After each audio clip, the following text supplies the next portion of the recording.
बिस्मिल्लाहिर्रहमानिर्रहीम। अस्सलाम वालेकुम। Welcome to my channel. आज की वीडियो हमारी है ग्रेड 7 की जनरल साइंस का chapter number 6 structure of an atom. उसमें से हमारा टॉपिक है वैलेंसी एंड आयंस। तो सबसे पहले हम पढ़ते हैं कि वैलेंसी क्या होती है। Valency is the capacity of an atom to combine with the other atom. यहाँ पे वो कह रहे हैं वैलेंसी इज़ द कैपेसिटी एक मिकदार होती है और एटम की या उसकी कुव्वत होती है एटम की कि वो क्या करे, कंबाइन मिल जाता है किसी दूसरे एटम के साथ। Valency is also be defined as follows. जो वैलेंसी है उसको हम कुछ इस तरह उसकी हम तारीफ़ करते हैं कि the number of electrons that an atoms want to lose, gain or share is called its valency.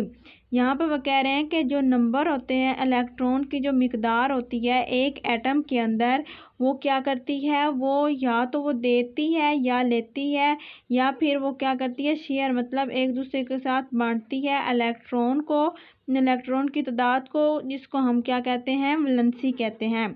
For example, मिसाल के तौर पर सोडियम एटम जिसको Na कहते हैं लूज, वो देता है 1 electron, it's valency is 1।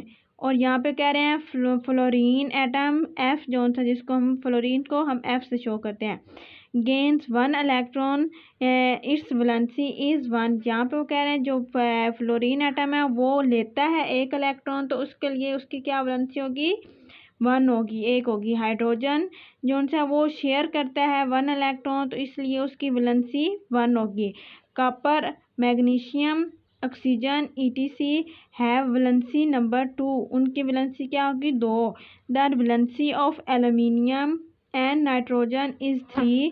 The valency of carbon atom is 4। यहाँ पे कह रहे हैं एल्यूमिनियम और नाइट्रोजन की 3 है और जो कार्बन एटम है उसकी 4 वैलेंसी है। आगे हम चलते हैं, आगे हम पढ़ेंगे आयंस क्या होते हैं। एन एटम विद पॉजिटिव और negative charge is called an ion. यहाँ पे कह रहे हैं कि एक एटम के ऊपर या तो पॉजिटिव मतलब प्लस वाला जो सा मुस्बत होता है चार्ज उसके ऊपर होता है, या फिर नेगेटिव उसके ऊपर चार्ज होता है, तो इसलिए हम उसको क्या कहेंगे, उन चार्ज को हम आयन कहेंगे। फॉर एग्जांपल, मिसाल के तौर पर सोडियम आयन, जो सोडियम आयन है उसके ऊपर पॉजिटिव है, क्योंकि पॉजिटिव चीज़ वो होती है जो हमेशा किसी को दी जाती है और नेगेटिव होती है जो लेता है उसको हम नेगेटिव कहते हैं। तो सोडियम आयन जो है वो सोडियम देता है, इसलिए इलेक्ट्रॉन देता है, इसलिए उसके ऊपर Na पॉजिटिव है। क्लोराइड आयन इसके ऊपर Cl नेगेटिव है यहाँ पे, ठीक है, तो इसलिए ये क्या है, ये इलेक्ट्रॉन लेता है। ऑक्साइड आयन मतलब O2-, copper ion copper Cu2+ है। उसके बाद क्या है ETC। When an atom release its 1 or more electron from the outermost shell. यहाँ पे कह रहे हैं जब एक जो एटम है वो रिलीज देता है एक या उससे ज़्यादा इलेक्ट्रॉन फ्रॉम द अपनी आउटर मोस्ट जो उसकी शेल होती है उससे देता है the number of protons more than that of electron. जब वो इलेक्ट्रॉन अपने निकाल के दे देता है या एक से ज़्यादा, तो उसके अंदर जो प्रोटॉन फिर जो रह जाते हैं उनकी तादाद क्या हो जाती है, ज़्यादा हो जाती है इलेक्ट्रॉन से, तो it become a positive ion और कैशन। यहाँ पे कह रहे हैं कि उसके ऊपर वो देता है, इसलिए उसके ऊपर क्या आ जाता है, पॉजिटिव आ जाता है, चार्ज आयन आ जाते हैं, और उसको हम कैशन भी कहते हैं। When an atom absorb more or more electron in its outermost shell, the number of electron increase। यहाँ पे कह रहे हैं जब कोई जो है एटम वो लेता है अपने लिए अपने पास लेता है इलेक्ट्रॉन एक या उससे ज़्यादा अपनी outermost शेल में डाल लेता है, तो उसके अंदर जो से इलेक्ट्रॉन की तादाद ज़्यादा हो जाती है।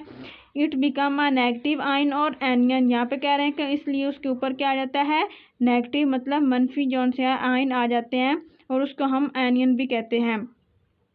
Positive ions and negative ions attract each other to form compound. यहाँ पे कह रहे हैं जो पॉजिटिव होता है आयन और जो नेगेटिव होते हैं आयन वो फिर एक दूसरे को क्या करते हैं, अट्रैक्ट करते हैं, ये कशिश होती है उनके अंदर होती है।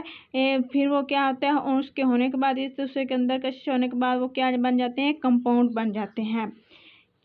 यहाँ पे ये देखें, ये हाइड्रोजन के ऊपर है, हाइड्रोजन फ्लोराइड, सोडियम क्लोराइड, उसके बाद है silver oxide, magnesium sulphide, aluminium phosphide.